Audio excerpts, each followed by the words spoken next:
Hi guys, welcome back to Exploration Saturday, and today we're talking about Captains the Builders, and we're going to talk about the winter forts the expedition made for the cold winter time. Now if you guys have been outside recently, you've known the temperature has been changing, it's getting colder, you have to pull out the winter coats and gloves and hats.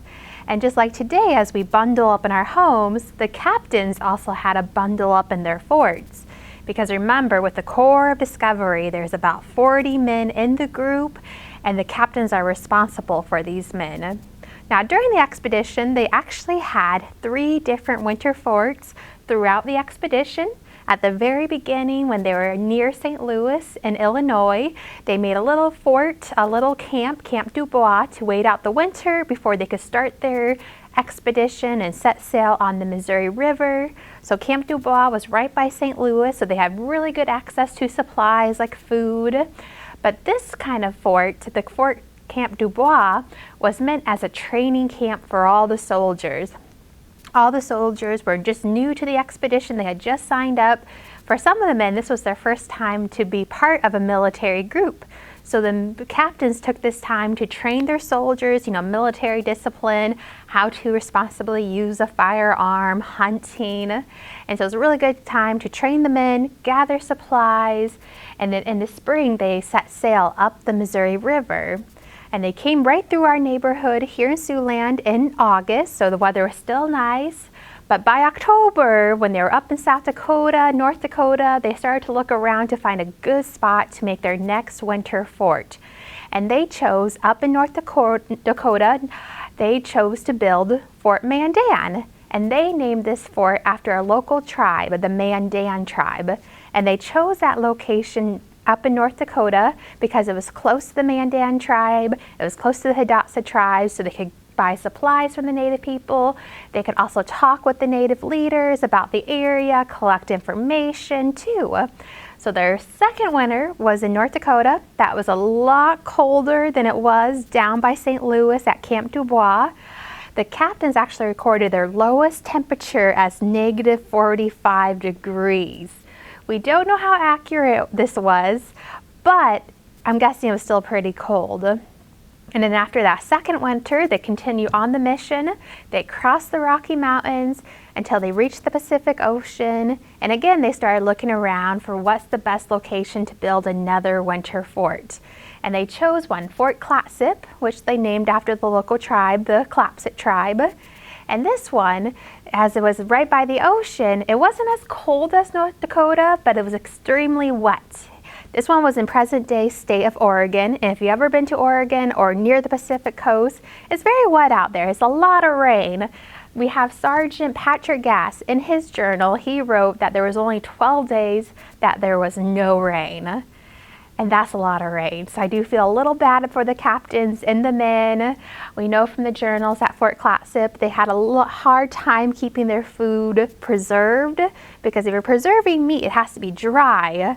But in this wet climate, their meat kind of spoiled a lot. And there's even a journal entry for Christmas that they enjoyed a meal of spoiled elk meat. So the winter camps, they protected them from the weather. They were able to regroup themselves. The captains worked up on their notes, recording all their notes from the journals, collecting all their specimens, make sure everything was organized over the winter. But they also had challenges like cold weather, wet weather, having enough food to eat, and they really depended on the local tribes for supplies. But they were also very essential, these winter forts, because when you have nowhere to live, you might freeze in the winter time. Now today we have a little craft for you that's inspired by the captain's winter forts. You get to construct your own winter forts from materials you might have lying around your home. And I challenge you to test out different materials. So grab a piece of paper and test out, how do toothpicks work for a building material? How about maybe some different straws might work for construction? And just keep a list of what doesn't work, what does work. I have pipe cleaners here. And then I use some marshmallows for my building material. You can use small marshmallows, big marshmallows. You can try different materials. Will cotton balls work as a building construction? How sturdy is it? And after you gather your supplies to test, You can try out different fort construction. So how tall can you get it? How big can you get it? What shapes work? What shapes don't? And then it's very easy. You can draw yourself a blueprint of what you want your fort to look like. If you want towers, if you want it to be really long, really tall. And so I just use toothpicks, and on either end of your marshmallow, you'll attach one to each side of the toothpick, and then you go from there. And you can make these as large as you want. But remember, the bigger you get, the little unsteady it gets. So you might have to think about how you can support your structure to make sure it stands. And these are all questions the captains had in their minds too when they're thinking about building a winter fort. What materials do we have by? What kind of trees can we use to build our winter fort? Is there a clean water supply so we can have water? Is there animals in the area so we could hunt and collect food? And of course, in the worksheets I will provide underneath this video in the Facebook comments, I've included some of the blueprints for the 3 forts that the captains built. And they have a lot in common. In the winter forts, there's usually a captain's quarters. That's where the captains slept. There was the soldiers' quarters where they slept. There was an open parade ground.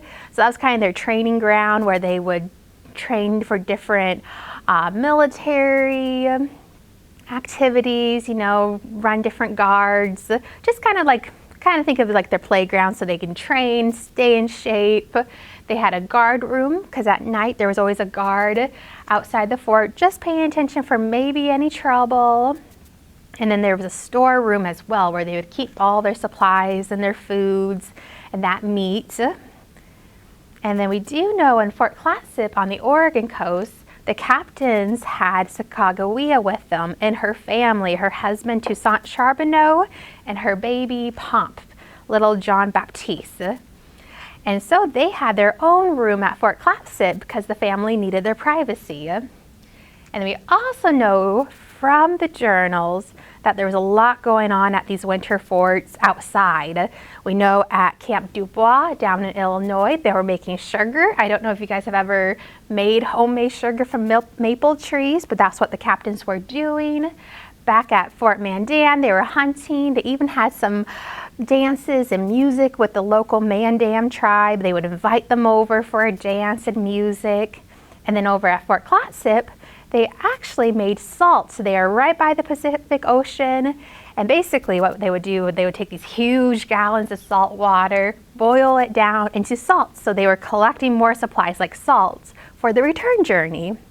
And they even made a special trip to the coast to collect whale blubber. They had heard from the local tribe that a whale had washed ashore.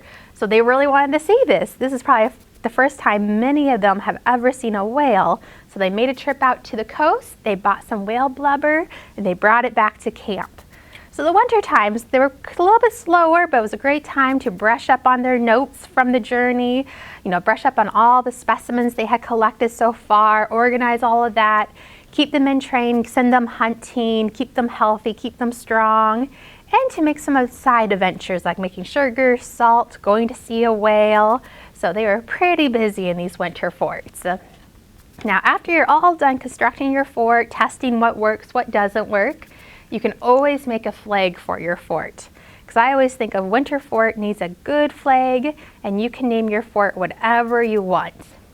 Now, just like the captains who would name it after maybe a local tribe or something local in the area, I'm going to name my fort Fort Missouri River because we here at the center, we're right by the Missouri River. So I think that'll be a good little name for this fort that's half constructed. And that's all there is to it. So go out into the kitchen or your craft supplies, see what kind of materials you have lying around, and try out different things. And keep a list of what works, what doesn't work, just like the captains had to do. They're always investigating and testing new things to see what would help them on the expedition. Thanks for tuning in today, guys. I will have the activity sheets in the comments below. Feel free to post your picture of your winter fort, how tall you got it, if you made a really cool design for it. We would love to see your pictures. See you guys next time.